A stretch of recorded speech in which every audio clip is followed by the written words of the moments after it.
Your seats, please. We're going to get started again.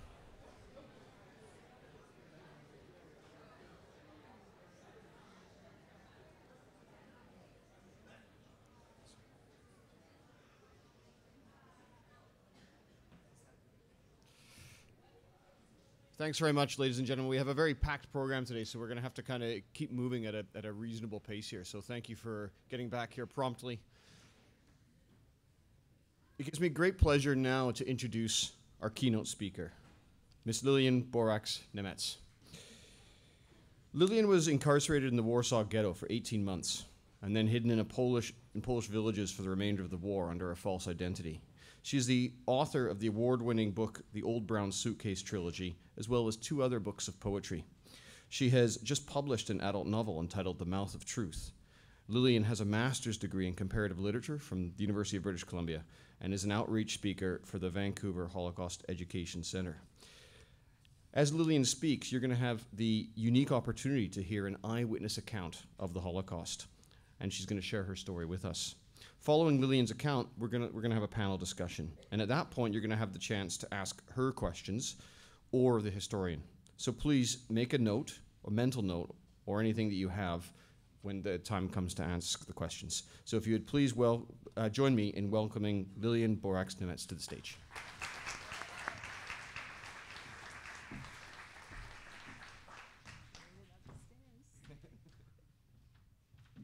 Thank you so much. Thank you. Hi, everyone. I'm hidden behind here. Does this come off? Does this come off? Oh, you have. Oh, yes. That's fine. That's fine for this. Okay. So, I'm greatly honored to be here. I came here a few years ago, and it was really wonderful. A couple of days, and I'm happy to be back. So, my talk is from memory. Those who hear my story, because I was a witness, become witnesses too. So it's important that you listen. To me, memory is identity. When you forget the past, you lose a part of yourself, because past is what shapes you. The Holocaust left a huge footprint on the world, on humanity, the Jewish people and individuals. The depth of evil that created it cannot be fathomed. There are fewer answers than questions, but questions make it possible to think of answers. So that is why, please, when you hear something that you would like to know more about in what I'm going to tell you, make a note. People have told me to let it go. Go of the past, leave it behind. Don't contemplate your navel, so to speak. They don't understand that this is not possible, especially for a survivor, but not any human being who has lived through events that has shaped them. No matter how small or big we are a part of our past, with survivors, the past is constantly at our heels. It follows us like a shadow through our days and nights. And the big question that hovers over us is, why did I survive when so many perished? Therefore, I can never forget. As a 5-year-old child, along with other European Jewish children, I was sentenced to death by Hitler and the Nazis.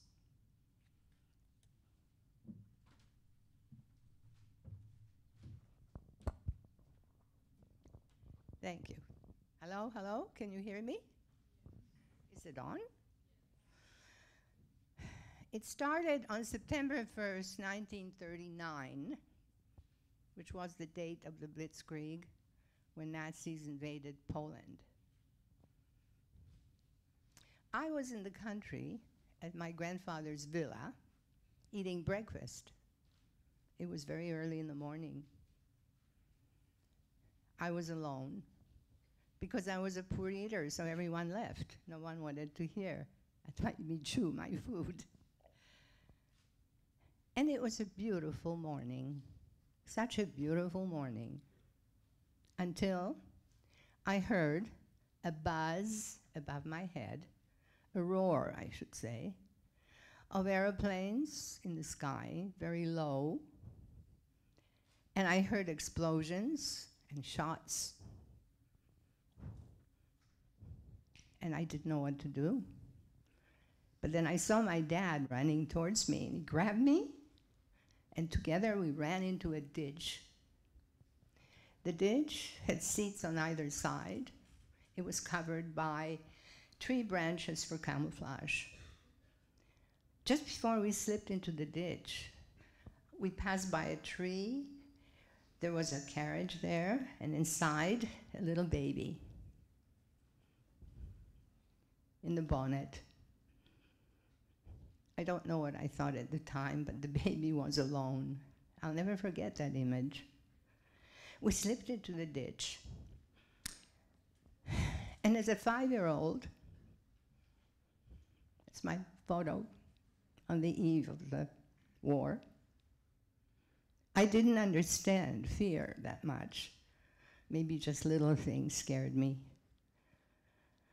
But when I walked into the ditch and I saw the people sitting like this, all hunched over, while the planes were overhead and explosions and shooting, I understood what fear was.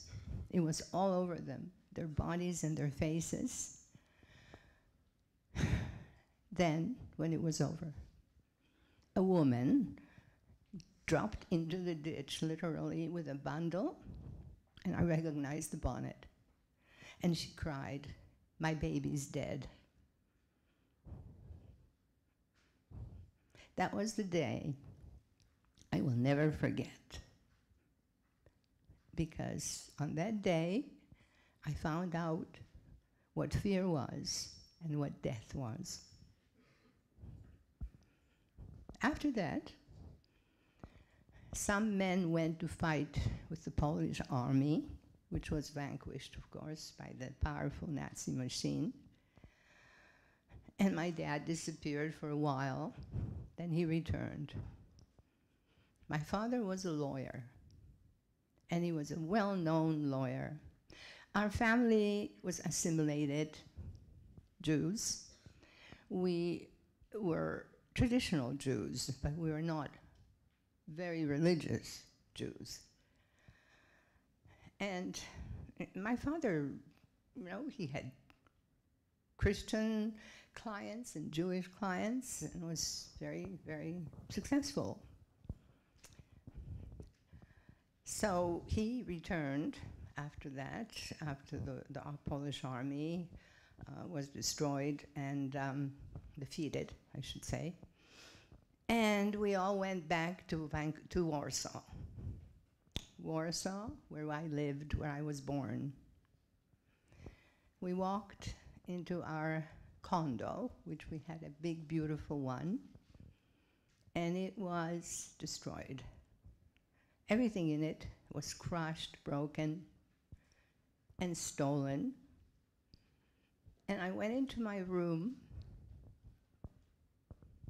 which I loved, and my books were torn. The eyes of the dolls were gouged out. The teddy bears were cut in half, and the sawdust was pouring out of them. That's what they stuffed animals with then. I couldn't understand who would do that. But fortunately, I had a father who always told me the truth and things and a thing like it is. So he started explaining to me. He took me to the window, and the streets were crowded with these blue-green uniformed soldiers with helmets carrying rifles. And among them, this horrible figure of the SS in a black uniform with an armband, with a red armband with a white circle and a swastika inside, and guns.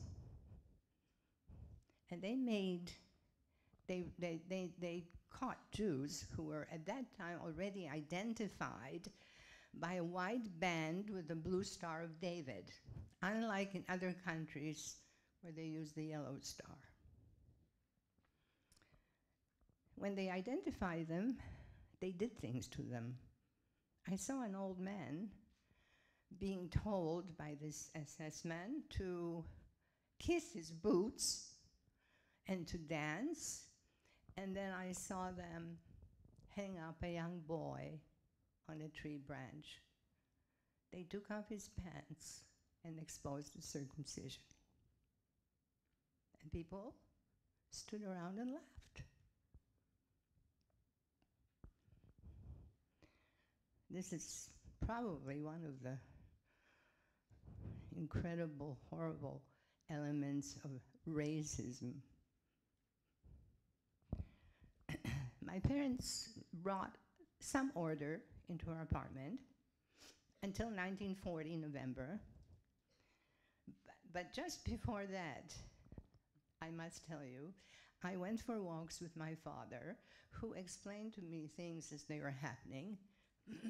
And one of the things that I noticed was a wall being built.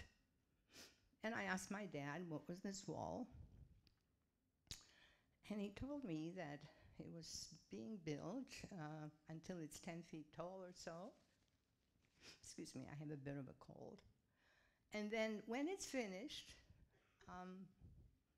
we might have to go and live there. And he also explained that the wall was being built by Jews. Jewish people were forced to build their own prison wall.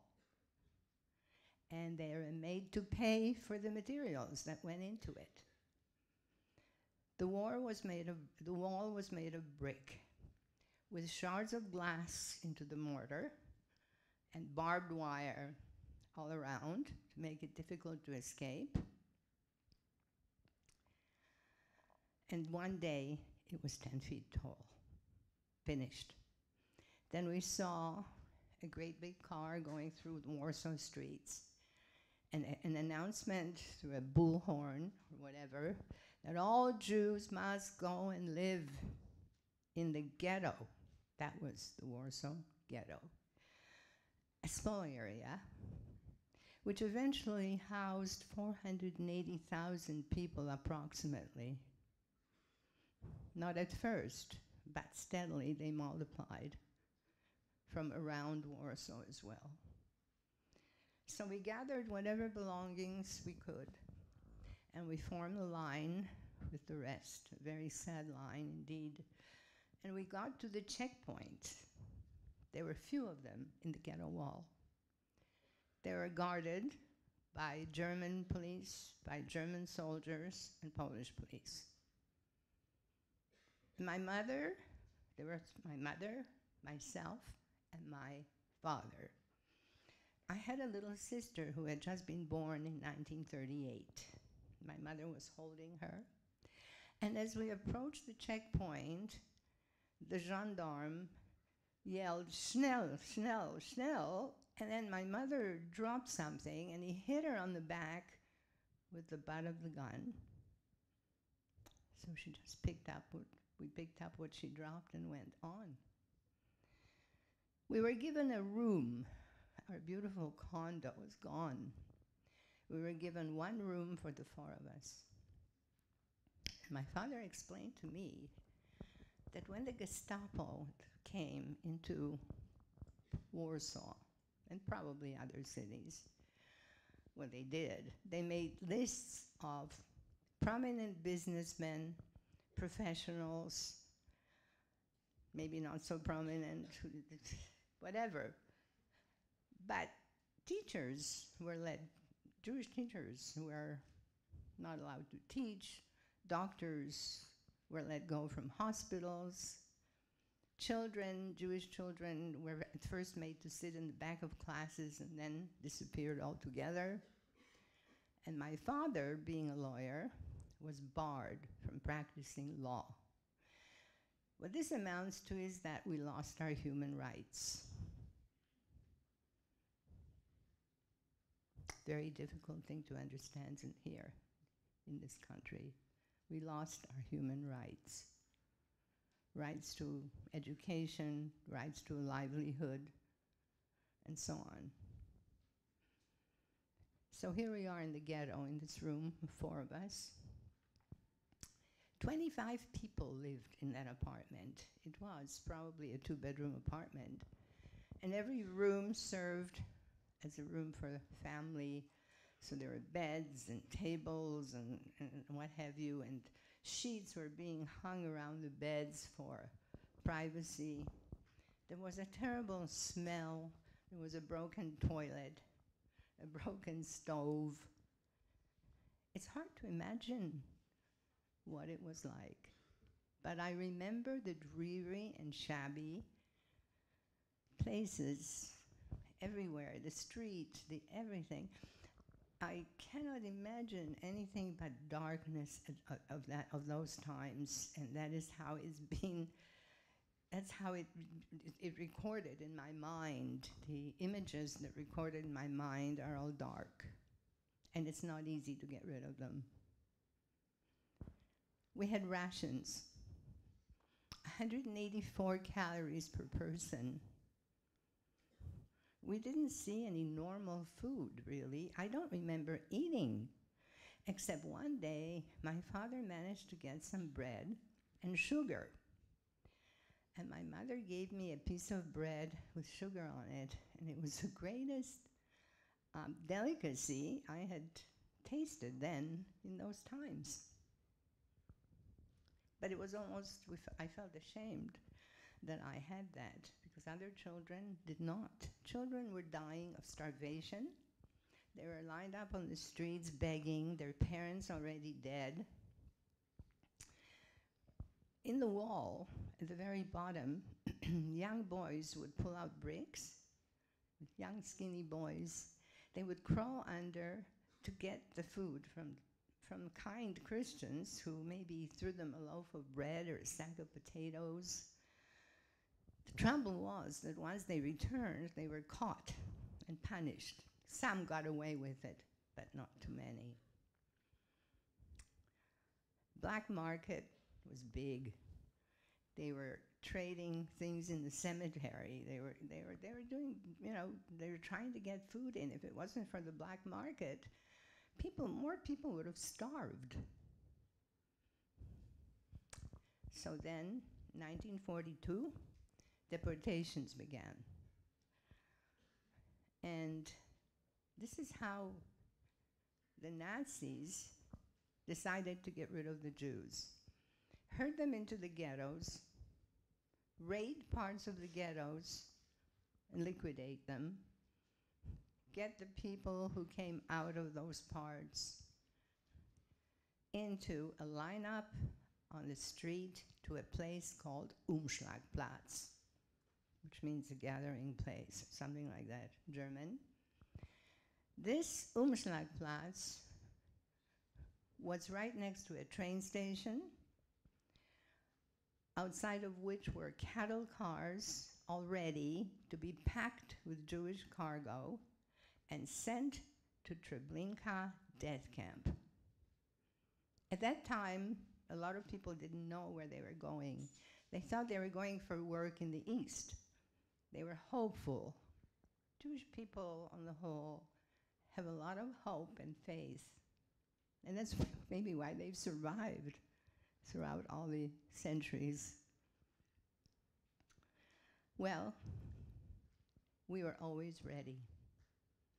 One day, there was a lot of noise. And above all, we were always scared. Fear was a part of our everyday existence. At night, the Russians bombed, because they entered the war and they were bombing Warsaw. So we would run barefoot into the cellar for cover.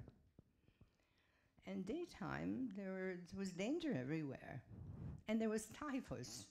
We were we were quarantined, our building, for typhus, deadly disease. I played with kids in the courtyard, and every few days, one of them disappeared and was carried out on a stretcher with a sheet over him.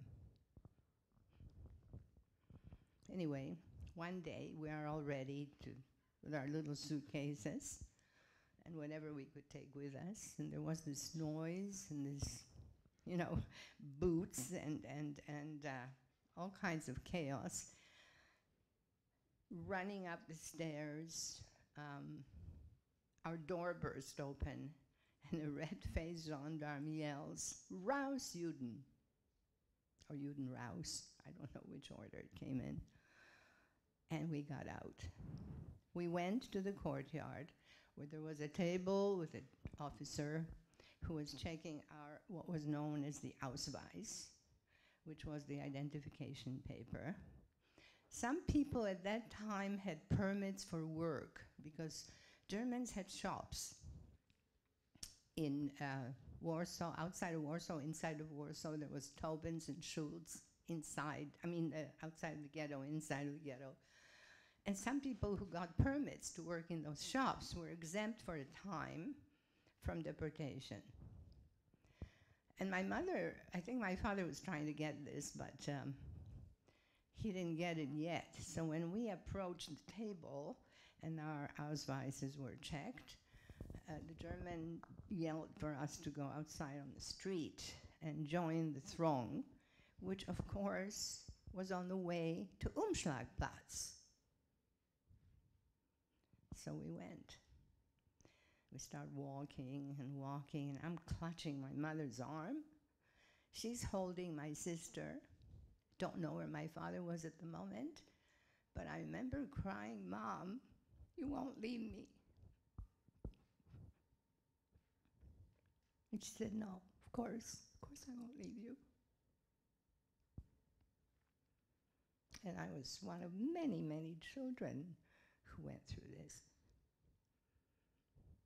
All of a sudden, there was chaos in this lineup, shooting, people running, and suddenly we felt a pair of arms around us, and these arms tossed us into an opening in the building, like an empty building, told us to lie down on the ground, and told us to keep quiet. And the lineup went on without us. That time, a lucky break. The arms belonged to my father, who took the opportunity of the chaos to get us out of the lineup to Umschlagplatz and to Treblinka. We spent our days avoiding that. Our whole lives were based on avoiding that. Eventually, because my father had friends on the other side, so to speak, the Aryan side, he arranged for us to get out. He didn't think family could survive together. Like Anne Frank's family lived, up in the cellar, in the attic. Still, they didn't survive together. And he just basically thought it was dangerous to survive together. So he separated us. He made arrangements for my sister to go. I had a grandmother living in a little house in the country in a village called Zalesie, which means beyond the forest, not far from Warsaw. She never came into the ghetto because my grandfather was shot and killed. He was old and infirm, and the Nazis had no use for that. So she had a friend. His name was Józef Panek from Krakow, who for some reason, and I don't really know that one little detail why, promised to, said to her, they moved to the village where no one knew them, and that he could use her name, Panek. And she had a false paper as well, that she was a Christian woman. And this brings me to stereotyping at this point. As you can see, I was blonde. Jews were stereotyped as dark, with big noses, So when a villager or somebody saw one of them, it was like the devil himself came to visit. A lot of women colored their hair blonde. But a lot of people who were very dark and fitted those features had to hide in basements and attics to survive. Well, my grandmother stayed outside, and all of my family were fair. My mother, my father, myself. So we were hidden, but we were out, but only in a small perimeter of the little garden that went with the house. So anyway, my sister was supposed to go there, and I was supposed to go to my father's friend in another village called Otvotsk. When my day came to leave the ghetto, I was sick. I got sick, scarlet fever. So my mother came to me with my little sister, dressed in this brown furry coat and a little white hat with bunny's ears, still remember. And my mother says, "Say goodbye to your sister." And I had fever, I didn't feel well, so I pushed them away and I said, "Go away, leave me alone. Can't you see I'm sick?" I didn't know what I was doing, but then, after a few days, when I looked out of my bed, my sister was gone, her things were gone. And then I realized that she left the ghetto. I didn't say goodbye. And I never saw her again.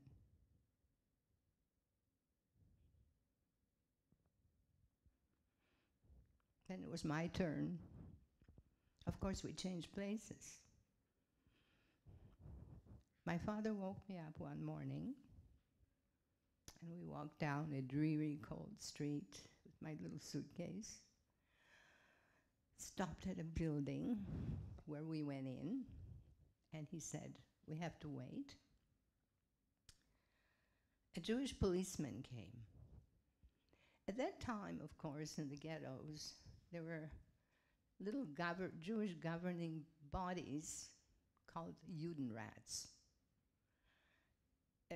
Because you needed somebody overseeing the community of the ghetto. And of course, all the deals were made with the Nazi officers in charge. So you didn't get very far, because I know that, for example, in the Warsaw Ghetto, we had Adam Chernyakov, was the head of the Judenrat. But I'm straying a little bit for a purpose. The Judenrat also employed some men as a Jewish police force to keep order. Then they had to do things that were much worse. However, who came to that place where my father and I were waiting was a Jewish policeman. And my father gave him a diamond ring, a pair of leather gloves, soap. Who would think that those things are important? You wouldn't believe it, but even the German army found those to be luxuries. So the Jewish policeman said, "Okay, I'll take it to them and I'll come back." Who do you think they were giving it to? We waited. My father didn't know what to do. Should I cross that checkpoint or should I stay in the ghetto? I don't know if it was 7 or 10% of children that survived the ghetto. So I didn't have much of a chance. But on the other hand, I could be shot crossing the checkpoint, because they always stood there, the gendarmes, with rifles pointing into the center, ready to shoot and kill anyone who got through, unless you were a VIP of some sort in a car. Not a great choice. The man came back, and he said, "I gave these things to them." he bribed the German guards at the checkpoint of the wall, going out. But, he said, they were also known not to keep their word. So my father again wondered. Finally, he said, I'll take a chance. He took me, the suitcase, and we approached closer to the checkpoint, like between here and the end of the auditorium. He gave me my suitcase. He gave me a piece of paper, and this was another day I will never forget. This was the day I lost my identity. As a daughter, as a granddaughter, as a Jew, I had a different name, Anna Bielitska. I was a Christian child. I mean, not that I object to being a Christian child, but I wasn't. And they made my age younger so I wouldn't have to go to school, because obviously I was going to be outside of the ghetto, where it was dangerous. And he said to me, my father, you have to become this girl now. And this was a man who told me never to lie.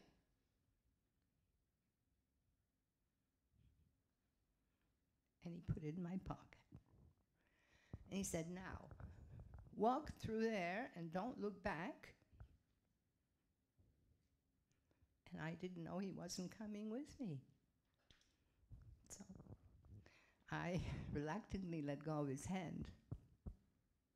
He said, I have to get your mother out. I started walking. I walked to the checkpoint on shaking knees with my head down, with my little suitcase, my new identity in my pocket. And when I got to the center, and the sun was blazing, and I was watching the silver buttons of the Polish police uniforms as I walked, and I saw the Germans turn away. And I walked through. As soon as I walked through, a little boy ran towards me shrieking, hey, you Jewess, you came out of the ghetto, get back. We don't want you out here. And he started attracting an audience. And of course, I wasn't very far away from the guards. I didn't know what to do. There was no one to help. But all of a sudden, out of nowhere, appeared this tall woman in a gray suit. She grabbed me by the hand, and together we ran towards another train station, a good train station, not the one who went to the camp. Well, I got on the train, and I felt relieved not to be in the ghetto, but I also felt so sad. Will I ever see my parents, my sister again? At that point, I had no parents, no family, no home, nothing. We got to the village, and of course, I went to my grandmother's because my sister then went where I was supposed to go, to the friends in another village.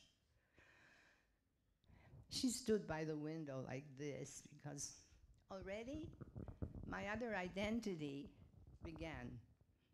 Don't talk, don't laugh, don't run, don't play, don't. You are not a person.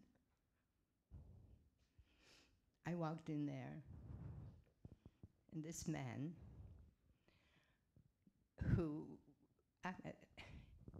he was, in a sense, protecting us, of course.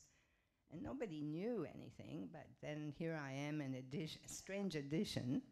I was supposed to be a daughter of a woman who died fighting in the Polish army. I mean, that was a story made, not a granddaughter. Therefore, I was not my grandmother's granddaughter either. This man that we lived with is the biggest puzzle of the whole thing that I have never been able to understand. Because on the one hand, he was good, because he was protecting us with his name. On the other hand, he molested me sexually when my grandmother went out. What does a child of 8, what can a child of 8 make of that? He was also a drunk. Every Saturday he would go into the village, get drunk, and the neighbors would get him out of the ditch, and my grandmother and I were shaking by the window lest he expose us, because when you're drunk you can say anything. But he didn't. He never did. He never did. As time went on, I always stood by the window looking for my parents. I had horrible nightmares. I felt alone. My grandmother wasn't well. The man was a menace. I was afraid of him. So I decided to take things into my own hands, and I snuck out of the perimeter of the garden where I was only allowed to be, because I had some chores there. And I went to a field across the road that grew wheat, because I knew that in the wheat, which was tall, I could hide. So I went there and I hid. And all of a sudden I hear a voice, "Hi." I didn't hear anybody's voice for ages except my grandmother and the man telling me what to do and how to do it. And this little thing, there was a little girl there. And I was amazed. I didn't have a playmate. So I said, "Hi," back. And she says, "What's your name?" Well, I knew that I was not allowed to disclose my name under any circumstances. But I forgot the name in my pocket, the Anna Belitska. I forgot it. So I told her I was a Russian princess. I had a favorite heroine out of a book written by a Russian writer for young people called Nina Javaha, a Georgian princess. And she was my heroine. And she was brave. And I decided I was going to be brave, so I lied again. She was so impressed that for about a week afterwards, I kept on sneaking into the wheat, and she kept on coming, listening to the story of the princess. But she invited me to her home, and I went without my grandmother's knowing. And it was a beautiful house, and the maid served us tea in china cups, and a room, just a room like I had in my house, and I lost. It was a beautiful experience. And then I saw the book that I was talking about on the shelf. So I quickly asked her if I could borrow it, and she said, "Sure." So it was obvious she hadn't read the book. So I stuffed the book under my sweater, and I ran off. The next day or two, she didn't come. So I, a good friend, went to the house, and there were people milling around. And I looked through the window into the foyer, and there was a couple lying on a carpet soaked in blood. And somebody told me they were this girl's parents. Her name was Mirka. And just as I stood there in total amazement and horror, I got yanked out of the crowd, and it was the man who was following me, the man we lived with. And he said, "Do you know what you've done?" I had no idea. I befriended a daughter of a Volksdeutscher, a Pole of German origin, who was stationed there, and they were stationed all over the place, to search for Jews in hiding in partisan activity. There was a huge Polish underground, and they did things. So he dragged me back to the house, and he put me in a hole in the back of the garden because they said the village will be investigated. So I climbed into this hole with some branches on top next to a smelly outhouse. And they dropped me a pillow and some piece of bread or something like that. And I sat there 3 days. Finally, I heard footsteps. They came. I heard German spoken. They walked into the garden, and they walked to the... I thought, one more step, they'd step on my head, but they stopped. They said something, and they left. I don't know whether it was all luck or miracles or what, but that's how I was surviving. They went away. A few days later, I saw my parents walking down the road. But before that, we were outside in the garden, and we saw the sky above Warsaw fiery red. And somebody said the ghetto was burning. And the peasant behind us said, in a very colloquial terminology, Jewsies are burning, ha, ha, ha. So my grandmother clutched my hand. We went back in the house. And 2 days later, we saw my parents walking down the road. My mother was crying because they went to the house of the man who had my sister, and he wouldn't return her to them. And they suspected that she had been informed on as a Jewish child. How much more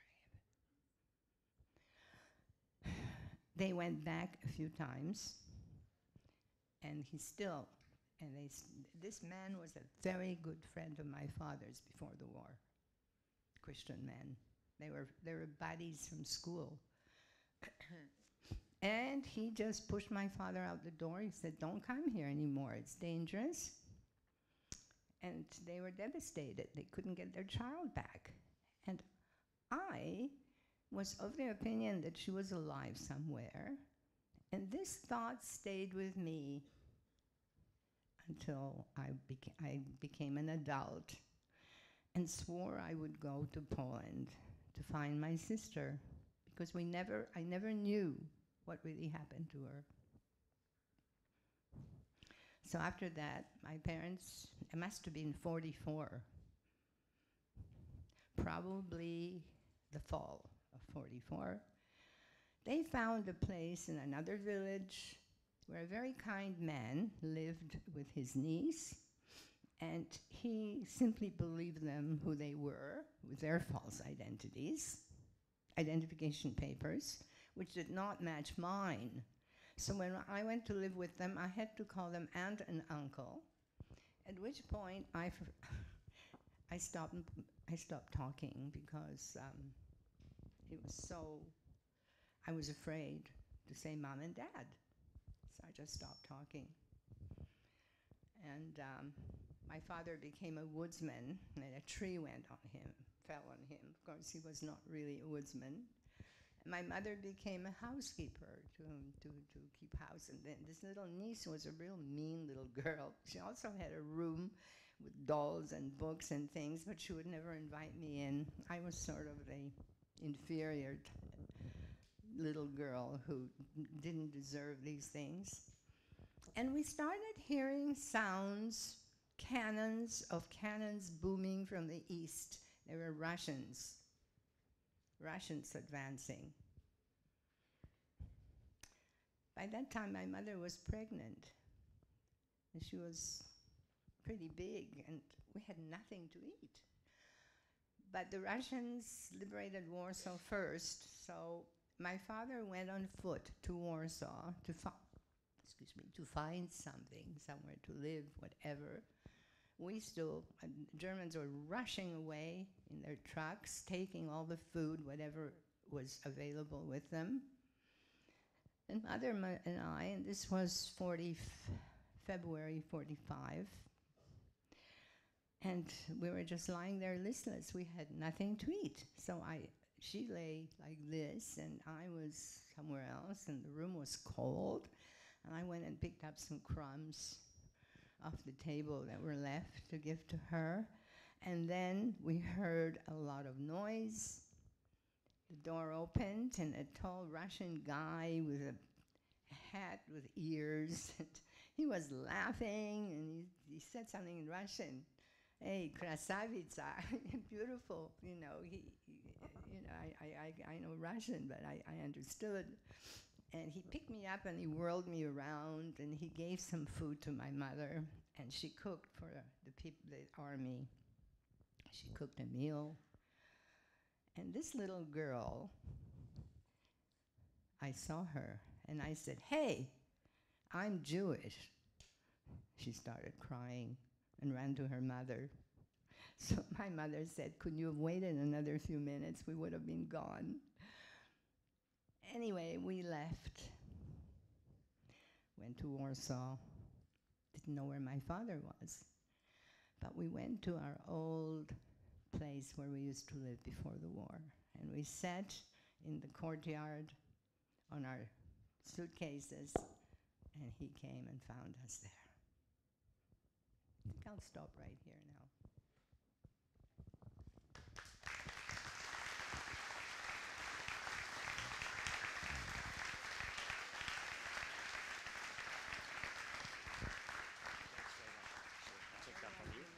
So we're going to be leaving the table with her? Maybe going to move the table over if you guys want to come. Just you guys are in the center. Yeah, great. If you just stand right over here, and then we'll move it over. Okay, thank you. Great, so just slide that over. Well, that was an absolutely incredible story. It just, you couldn't make it up if you wanted to, and we were so lucky and so privileged to have listened to that. While we're getting set up for the panel discussion, if you're feeling a little uncomfortable and you've been a little warm, feel free to take off your blazers at this point if you'd like. Once we get the panel set up, we're going to be inviting Lillian and Adam to come and take their seats at the panel. And this is the chance in the program where you're going to get the opportunity to ask them questions directly. It's probably one of the most unique opportunities you'll have in your school career, the opportunity to ask a historian and a survivor direct questions. So on your programs, jot down the questions that you've got. Prefects are going to kind of circulate through the crowd. You can hand the questions to them, and then we'll try and answer as many of them as we possibly can. When you're writing your questions, you can choose to direct the question directly to the historian, to the survivor, or just to the panel in general, and that's up to you.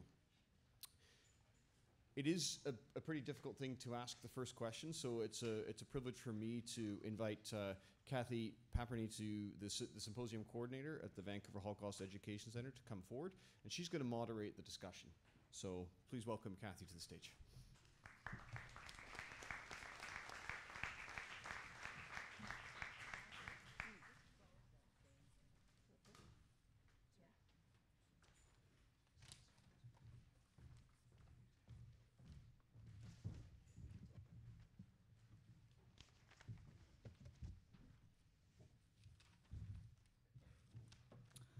Welcome. Thank you very much. Students, you've been very, very excellent listeners.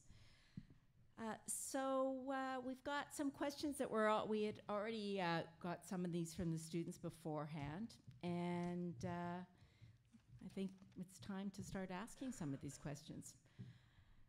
One of the questions for you, Lillian, is how were you able to cope mentally after the Holocaust was over, and did you have much of a support system? No, there was absolutely none. Today, at least, not that it's any better, that, you know, the genocides, I remember reading about Rwanda and all the other places that had counselors and people helping the children who went through horrible times. We children from the Holocaust had no help, and there was no interest on the part of either the Canadian or the American society, or even among the Jewish people born here. There was very little interest in us, and we had to carry all this inside us. Nobody wanted to hear us. how do you cope? I, for one, remained hidden. That girl who left the ghetto, she was still hidden. And the girl that I became, the survivor, took over. I had another personality. I was the funny girl, the girl who could do this and everything and laughed and pushed everything other away. But it was still here, and eventually it had to come out. And I started writing. And that's how it was coming out. But I think the time that I really had help for the first time was when the Holocaust Center came to being, when I started speaking to students and sharing with them the story, and that was a healing process. Thanks, Lillian. Did you find out what happened to your sister, Lillian? Yes. When I say you can't forget it, even if you want to, it follows you around. So I went to Poland to try and find my sister. I always thought she was somewhere alive. My father died very early after we came to Canada, so he wasn't able to do it. And my mother got involved in her social life. So I felt it was up to me. So I went to Poland. And I had my sister's photograph playing with two small children in that village where she was staying. And I wrote a story. And this village where she was staying, they had a newspaper. It was a small town now. And they agreed to publish the story and the photograph. So I thought, okay, it said, if anybody recognizes these photos, please come to the newspaper office. Well, a few weeks went by, and sure enough, I get a call that an elderly gentleman recognized one of the children in the picture, but it wasn't my sister. It was a girl she played with who was the niece of the man and the woman who took my sister in. And she was very cooperative. She was now a doctor living in one of the states. And I told her who I was and my sister's name, and she said, I know why you're I know what it's about. She says, I'll tell you that I played with your sister every day, then she disappeared.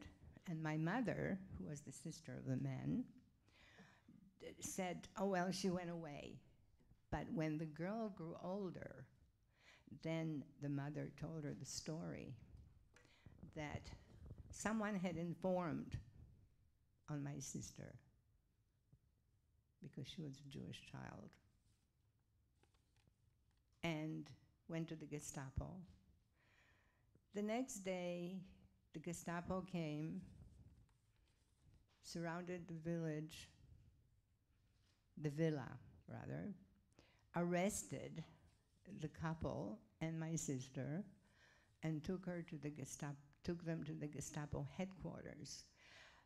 By hiding a Jew, it was a death.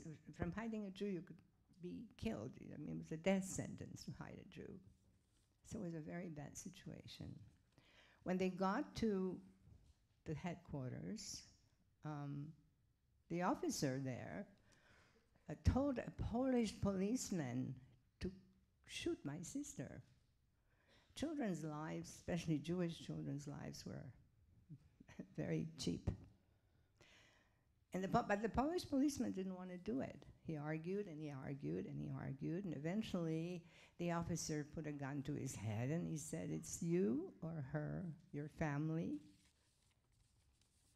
And the Polish policeman saw a ball on the street or somewhere, and he took this ball and he threw it, and he told my sister to run after it, and then he shot her in the back.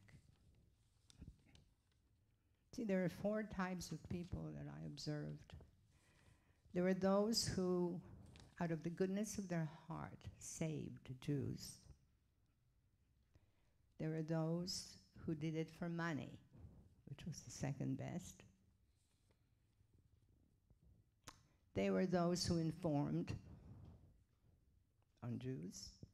And the fourth kind did nothing, which is the worst kind, I think, that I hope you won't ever be, to stand by and do nothing. Thanks, Lillian. If you could meet Lillian, one of your captors now, what would you say to him or her?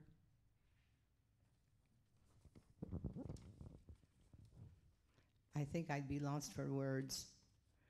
There's not much I could say except that I survived. Hey, I survived, despite your cruelty and your evil. And I think this is both for Dr. Jones and for Lillian to comment on the recent anti-Zionist sentiment in the West.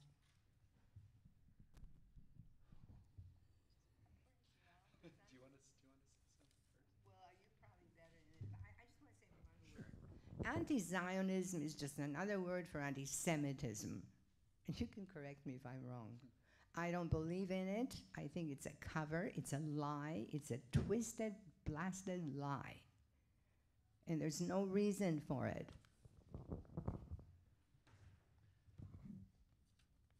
I think that anti-Zionism is often a cover for latent anti-Semitism. I do think it is legitimate to expose the state of Israel to the same kind of critical and, if necessary, interventionist perspectives and measures that we do for other states. It's not untypical in history for populations that have experienced genocide to use their victimization experiences as a justification for imposing repressive or atrocious methods against others.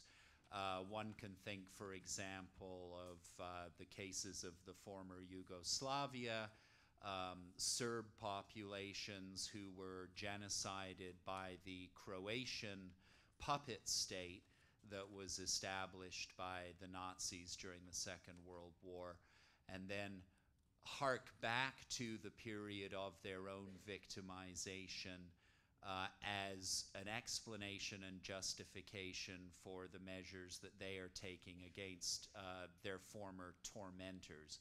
It's not an untypical pattern. And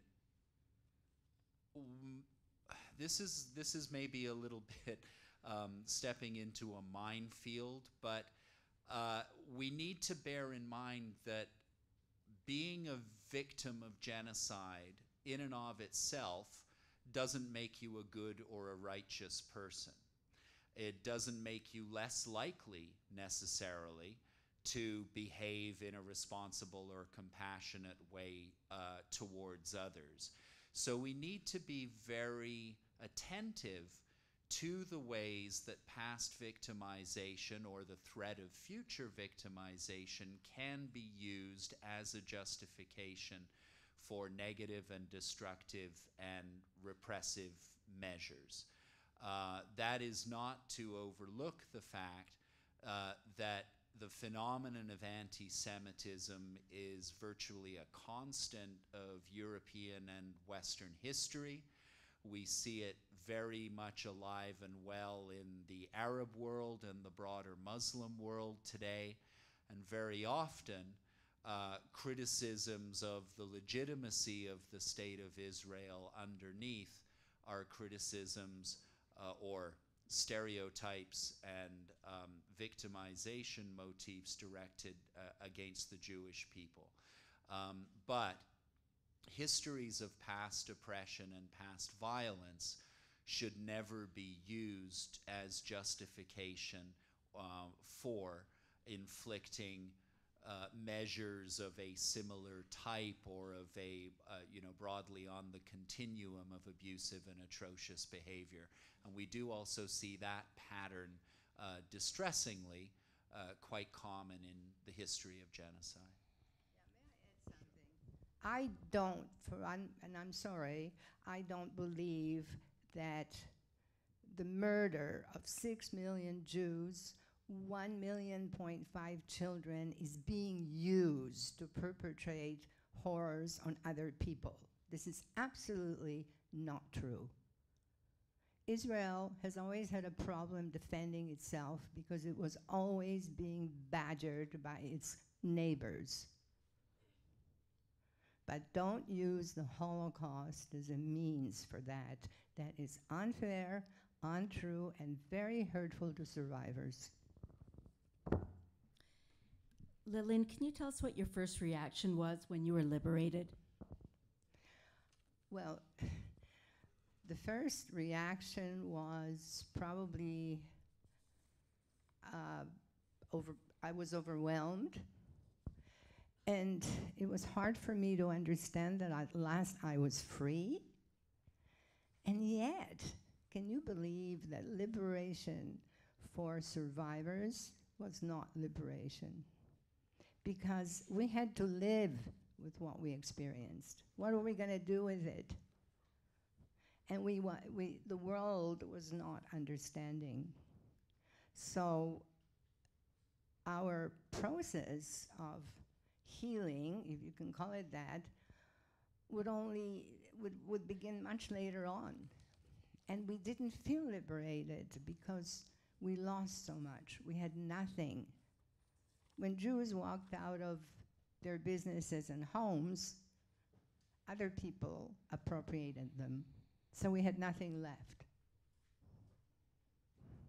And this is being justified today in Poland, of course. So liberation was not liberating for any of the survivors, not really.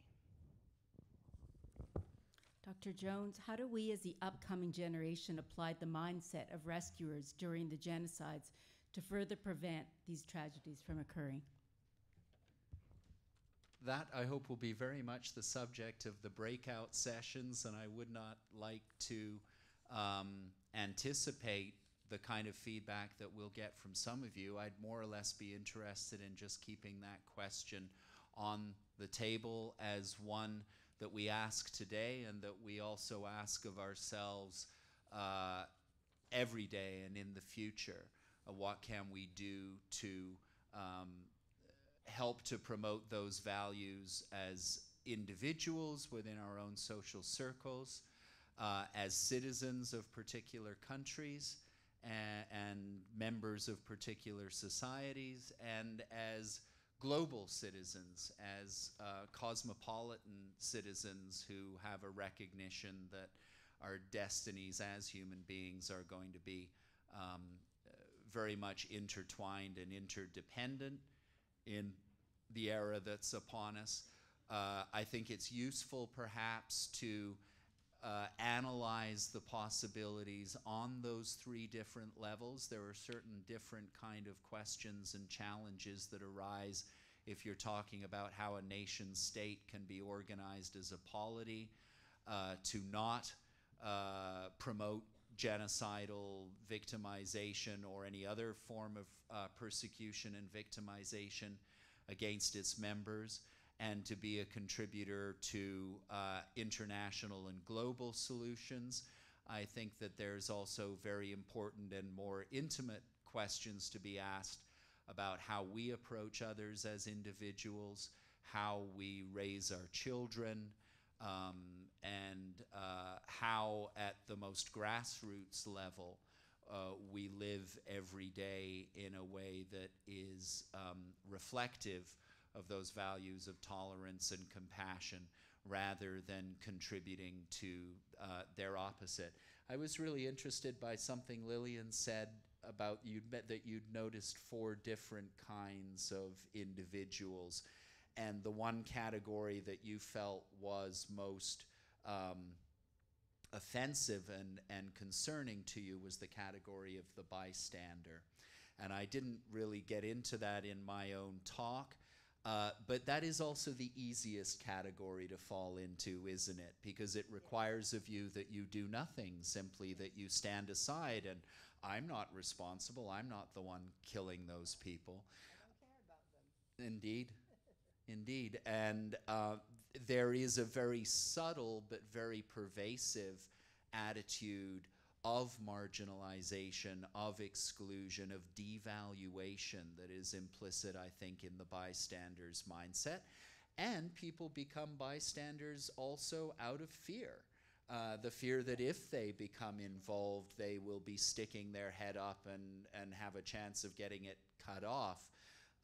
So we need to understand, I think, the various factors that influence us to not care, to marginalize and exclude, to value some people over others. And we also need to understand the diverse pressures that can come from the family, from the educational system, from religious mindsets and secular mindsets alike, from the various institutions that we're exposed to that do provoke fear and anxiety within us and drive us towards conformity rather than standing up and speaking out and being an ally and being in solidarity with those who are threatened. Good point, I agree with that. But I would like to urge you to become independent thinkers and to understand the hopelessness of intolerance and bigotry and racism. And in your own corner of the world, to do what you can to stop it. Thank you. Lillian, what did your parents do to survive while you were staying with your grandmother? Well, if you remember, I told you that my father couldn't come with me because he had to get my mom out. There were, Germans had interests, industrial interests outside of the ghetto. They had other factories, and they needed cheap labor, what was known as slave labor, basically. Jews worked in these factories for nothing. They would get a bowl of soup, muddy soup made of potato peel and a sawdust piece of bread. I mean, that's all they got. So this cheap labor was allowed to load, they were allowed to load people, these laborers, on a truck, and there was a pass, and they would be allowed to go through the checkpoint to the part of Warsaw where that factory would be, and then they would return the same day. Well, again, my father had a very good, I mean, talk about rescuers. This doctor that my father knew, a very kind man, Christian doctor. My father was able to send a message to him. He got my mother onto one of these trucks to go to the other side. And they made a kind of a deal that my mother would feign illness at work. And people were panically afraid of typhus at the time. And the doctor would be on hand to take her away. I know it sounds like a fairy tale, but there were many of those during those times. And sure enough, that's what happened. The doctor took my mother away to his house. He had a very kind wife and 2 children, and for a time she was sort of a housekeeper. Well, my father decided to escape Warsaw through a sewer. And in my new book, I described his journey through a sewer onto the streets of Warsaw, the good streets of Warsaw, where he couldn't stand it anymore, lifted up the, what do you call those things, the drain? And he crawled out, and he got into a dark street, but he knew Warsaw, so he went to where the doctor lived. They didn't want to endanger the family's life, so they gave them food and clothing, and they dressed up as peasants, and they went into the countryside. Thanks, Lillian. Dr. Jones, do you have opinions or ideas to prevent something of this scale, genocide, from happening again? These are just huge questions. Yes, I have several ideas on that front, I guess I could say. And I perhaps would just return to that kind of multi-level analysis. I think we need solutions at an individual and family level. We need solutions at a national and collective level, and we need solutions at a global level.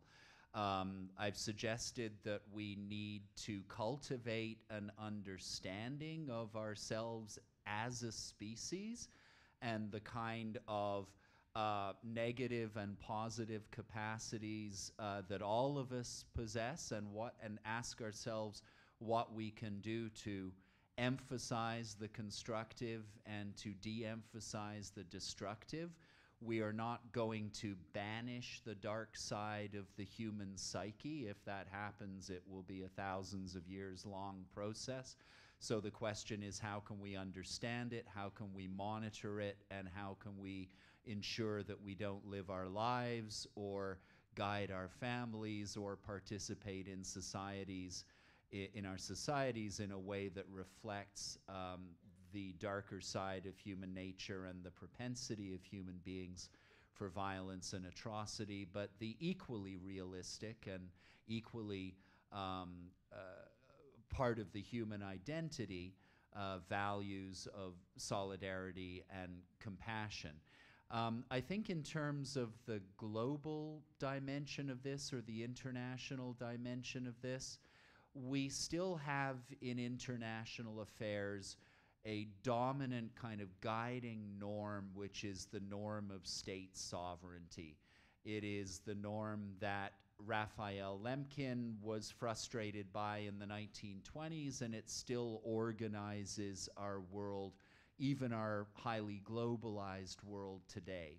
We need to understand what are the legitimate limits of that sovereignty and what are the appropriate and effective intervention mechanisms to be followed by nation states and their governments and international institutions when the obligations of sovereignty are ignored or trampled upon. And that brings us to a concept in international affairs that the Canadian government actually had an important role in moving to the forefront of the discussion. Some of you may have heard of this idea of the responsibility to protect. And this is a rather radical rethinking of the guiding norm of state sovereignty. What it says is sovereignty is a contractual thing. The relationship between rulers and ruled depends upon citizens sacrificing a measure of their own individuality and autonomy in return for the perceived collective benefits of a sovereignty arrangement. The argument is that you cannot enter into that kind of a contractual relationship with a ruling authority if that ruling authority is out to kill you or destroy you or to commit widespread atrocities within the society. And the idea of the responsibility to protect is, if a state behaves that way towards its own population, it is the one that is basically surrendering sovereignty. It's not a violation of sovereignty to intervene at that point and demand more humane and civilized behavior from that entity. It's a violation of sovereignty to turn your power against the very population that is granting you authority, that is granting you legitimacy.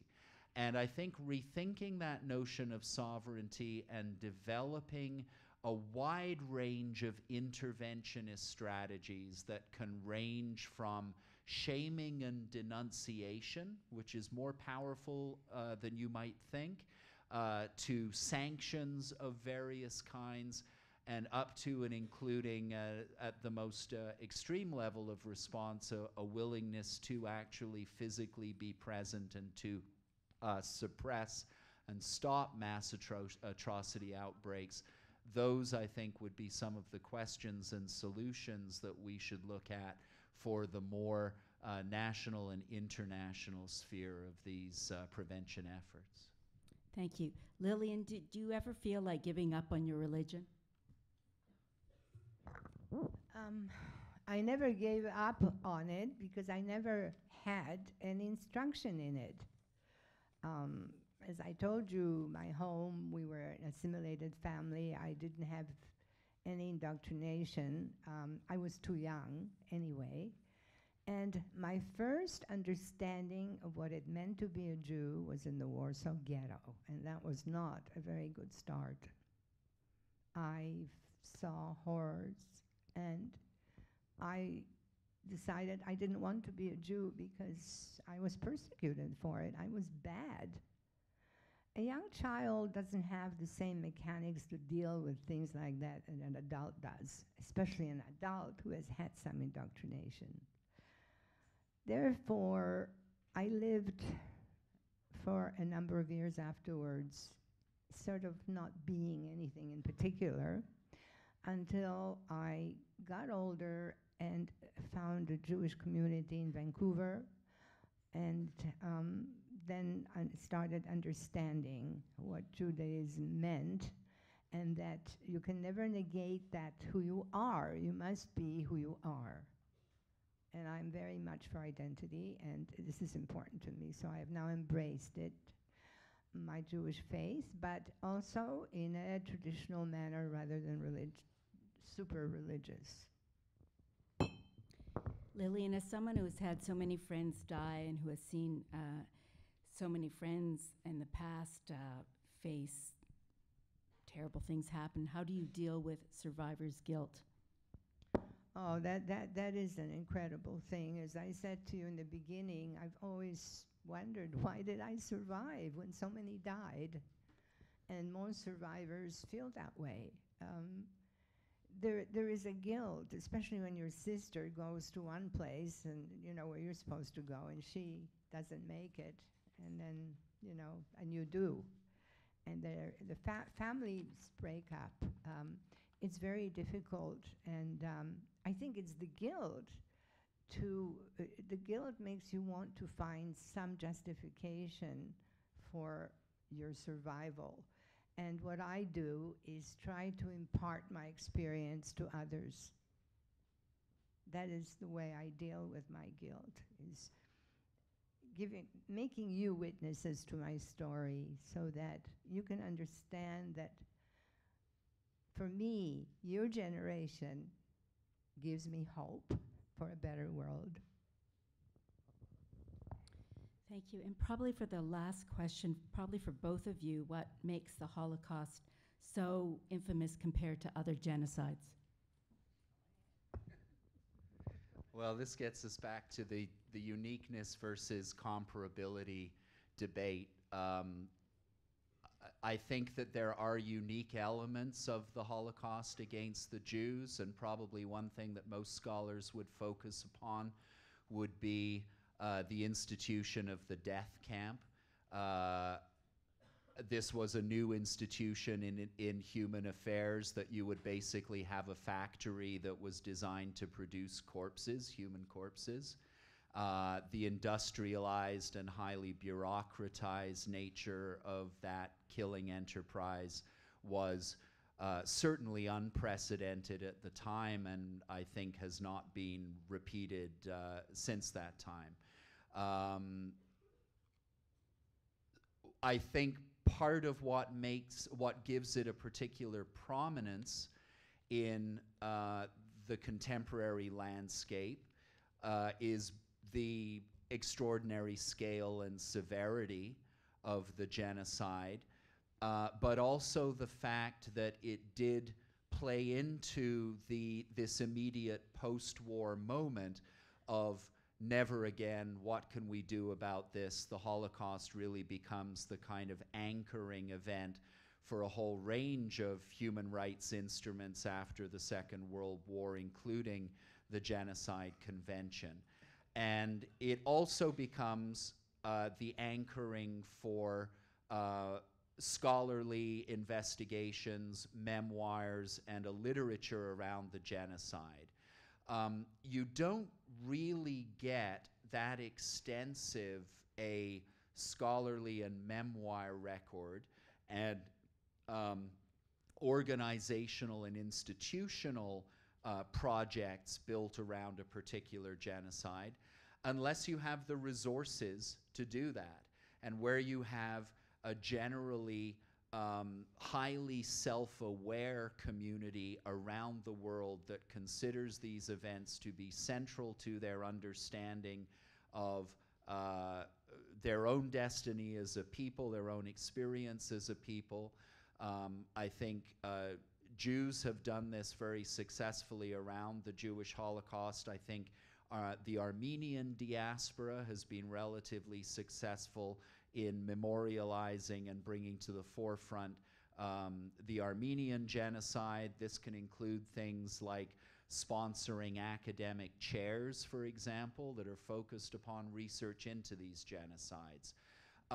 We don't have a widespread, well-resourced and self-aware Tutsi diaspora from Rwanda. We don't have anything like the resources that have been devoted to exploring, understanding, and memorializing that genocide.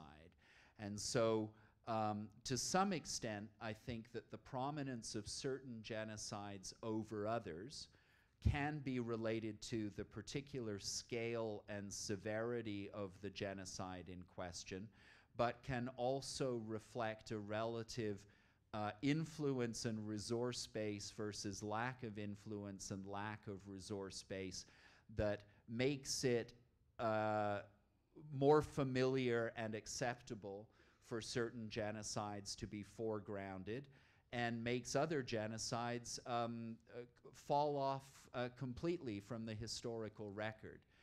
So if we think about indigenous peoples' genocides, for example, only very recently have they begun to reach that critical mass of public discussion, scholarly investigation, organized advocacy, and so on. And if you're talking about the Namibian Herero, arguably the first genocide of the 20th century, well, how many of you here have even heard of the Namibian Herero? It's not a reflection of the fact that they did not experience genocide. It's not a reflection of the fact that their experiences were not severe and systematic. It reflects, I think, relative influence in global affairs and in the public debate more than anything else.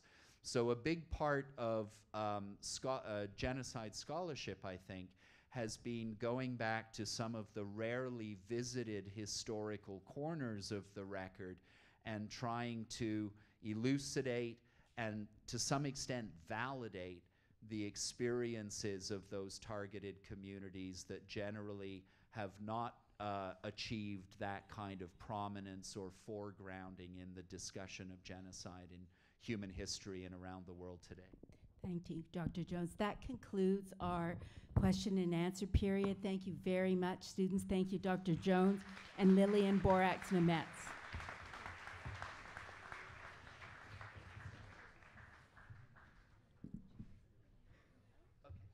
I just want to take this opportunity to thank Lillian and Adam once again for their generous contributions. We were really privileged to be here to listen to those questions.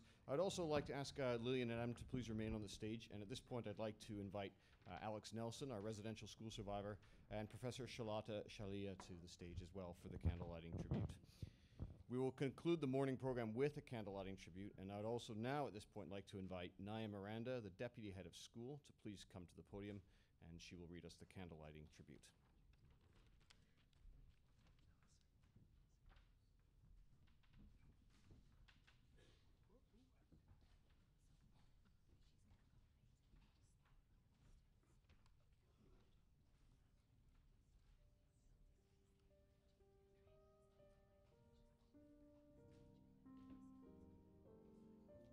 Every victim of the Holocaust had a name. Although the sheer number of Jews who perished in the Holocaust, 6 million, is seemingly beyond human comprehension, we must remember that each life that was snuffed out belonged to a person, an individual with a past, a present, and the promise of a future, a human being endowed with feelings, thoughts, and dreams. This afternoon, we light candles in memory of the 6 million Jews, 1.5 of whom were children, who were murdered in the Holocaust, and in memory of the millions of other victims of genocide. We commemorate them as persons, as individuals. Please rise as Lillian Boraks-Mentz, Alex Nelson, Dr. Adam Jones, Professor Charlotte Shale, and students light a Yortzeit candle to honor the memory of mothers, fathers, sisters, brothers, aunts, uncles, cousins, husbands, wives, and children whose dreams were extinguished.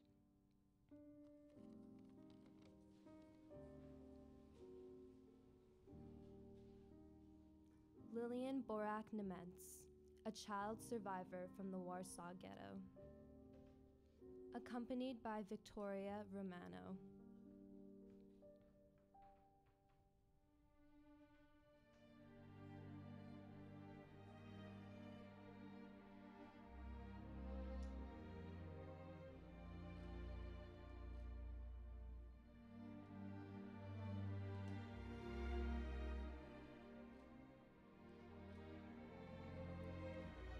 Alex Nelson, a residential school survivor, accompanied by Barbara Heidley.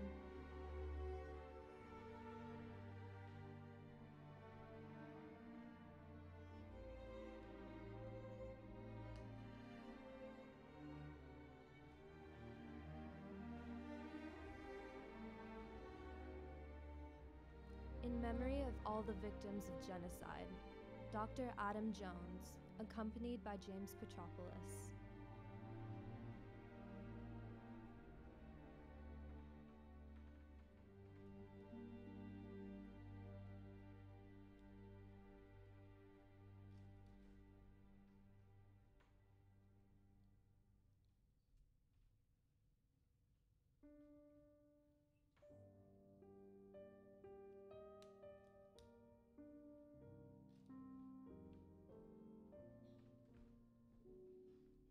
Professor Charlotte Shale, accompanied by Leah Duhamel.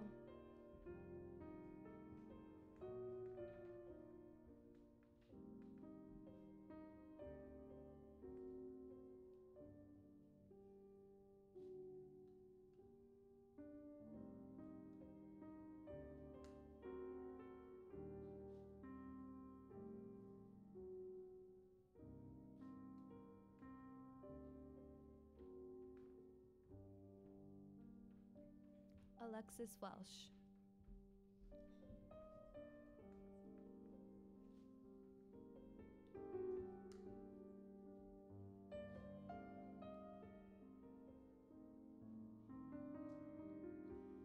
And Ben Heck.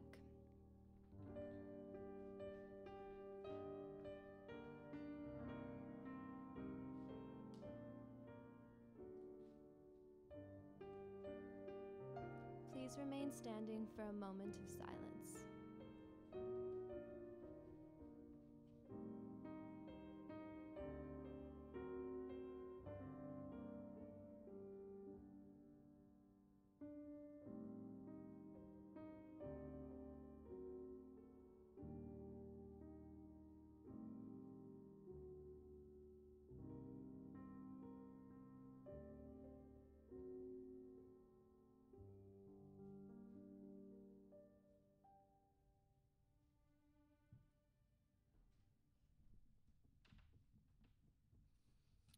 Thank you, everyone. Please take your seats.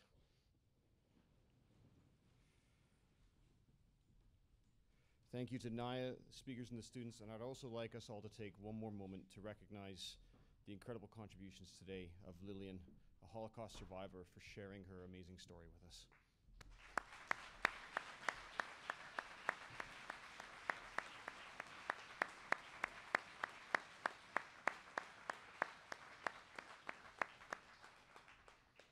So we're going to be moving into a 10-minute break. The time is now 11:30. So at 11:40, students need to be moving into the following areas. Grade 12s, you're going to be going to the theater. Grade 11s, you'll be going to Mitchell Hall. And grade 10s, you're going to be right back here in the theater. So in 10 minutes time from now at 11... Grade 12's chapel. So grade 12s to the chapel. Sorry, grade 12s to the chapel, 11s to Mitchell Hall, and grade 10s to the theater. So in 10 minutes from now, that's at 11:40. Thank you.